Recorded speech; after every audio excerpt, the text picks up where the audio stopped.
Коронавирустық инфекция бойынша ағымдағы жағдай мәселесіне арналып отыр. Және бұл тақырып төңірегінде толық ақпаратта беретін алаңымызға келген қонақпен таныстырып өтейін. Қазақстан Республикасының мемлекеттік бас санитарлық дәрігері Айжан Есмағамбетова. Айжан Серікбайқызы, қош келдіңіз. Сөз кезегі өзіңізде. Қайырлы күн, құрметті қазақстандықтар. Еліміздің коронавирус инфекция бойынша бүгінгі күнге эпидемиологиялық жағдай туралы ақпаратын жеткізуге рұқсат етіңіздер. Сөз соңында сіздердің келіп түскен сұрақтарыңызға жауап беремін. Әлемде коронавирустық инфекция бойынша сырқаттану жағдайы әлі де тұрақсыз. Ауырғандардың саны өсіп отыр. Бүгінгі күні әлемде барлығы 5 миллионға жуық адам ауырып, оның ішінен 324 мың адам қайтыс болды.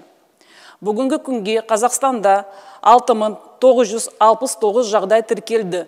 Күнделікте емделіп шыққан адамдардың саны артып жатыр. Барлығы 3649 адам жазылып шықты. Бұл ауырғандардың 50% құрайды. Соңғы тәулікте елде 218 жаңа жағдай тіркелді. Өсу қарқыны 3% құрады. Оның ішінде 25 байланысты болғандар науқастар, 28 скринингтен анықталды, 21 ауруханаға жүгінген кезде 17 әкелінген. Асылбек Данияр, Астана телеарнасы. Қазақстан бойынша Теңізшевройлдың қанша қызметкері коронавирус жұқтырған? Бүгінгі күнде Теңізшевройлдың 24 вахталық кенттерінде қызметкерлер арасынан коронавирустың 935 жағдайы тіркелді.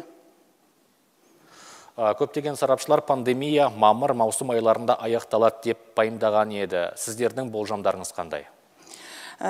Қазір елімізде коронавирусқа шалдыққан науқастардың саны азайды. Алайда эпидемия әлі де жалғасуда. Осыған байланысты карантин сақталады. Құрметті қазақстандықтар, арақашықтық пен гигиена сақтаңыздар.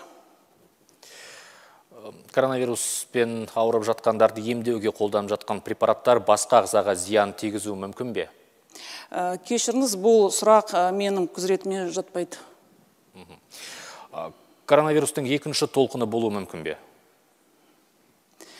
Болжам бойынша коронавирустың екінші толқыны күзде күтімде, жұқпалы респираторлы вирустың инфекциясы маусымы кезінде.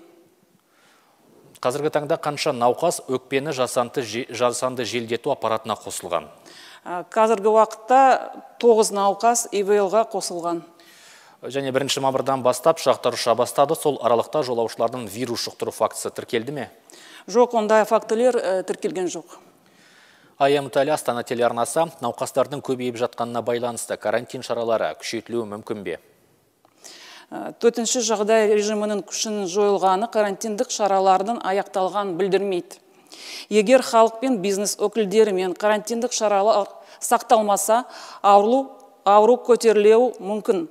Бұл карантиндік шаралардың күшейтілуіне әкелу мүмкін. Сондықтан жұмыс берушілер, халық, объектілер барлығы бірлесіп алдын алу шараларын қатаң сақтау керек. Соңғы уақытта тіркеліп жатқандар вирусты қалай жұқтырған? Халыққа тестілеу жүргізгеніне байланысты ауырғандардың 44% скрининг жүргізген кезде анықталды.